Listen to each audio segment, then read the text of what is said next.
ശബരിമല സ്വർണ്ണക്കവർച്ച കേസിൽ അറസ്റ്റിലായ ദേവസ്വം ബോർഡ് മുൻ അംഗം KP ശങ്കരദാസിന്റെ ജാമ്യാപേക്ഷയിൽ ഇന്ന് കൊല്ലം വിജിലൻസ് കോടതി വിധി പറയും. ആരോഗ്യ പ്രശ്നങ്ങൾ ചൂണ്ടിക്കാട്ടിയാണ് ഇരു കേസുകളിലും ശങ്കരദാസിന്റെ ജാമ്യ നീക്കം. പ്രോസിക്യൂഷൻ നിലപാടും പ്രതിയുടെ മെഡിക്കൽ റിപ്പോർട്ടും പരിശോധിച്ച ശേഷമാകും കോടതി വിധി പറയുന്നത്.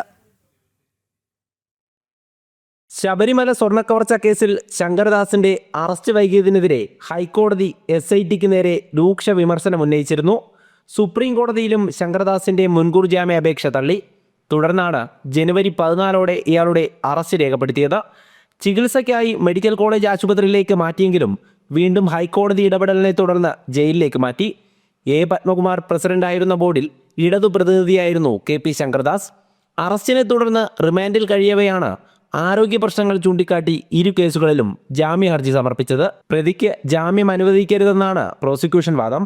എന്നാൽ കോടതി തീരുമാനിക്കുന്ന എന്തുപാധിയും അംഗീകരിക്കാമെന്നും ആരോഗ്യ പ്രശ്നങ്ങളുള്ളതിനാൽ ജാമ്യം അനുവദിക്കണമെന്നും പ്രതിഭാഗം വാദിച്ചു.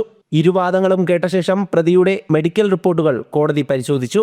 തുടർന്നാണ് ജാമ്യാപേക്ഷയിൽ ഇന്ന് കൊല്ലം വിജിലൻസ് കോടതി വിധി പറയുന്നത്. കേസിൽ ഇതുവരെ 7 പ്രതികളാണ് ജാമ്യം നേടി ജയിലിന് പുറത്തിറങ്ങിയത്.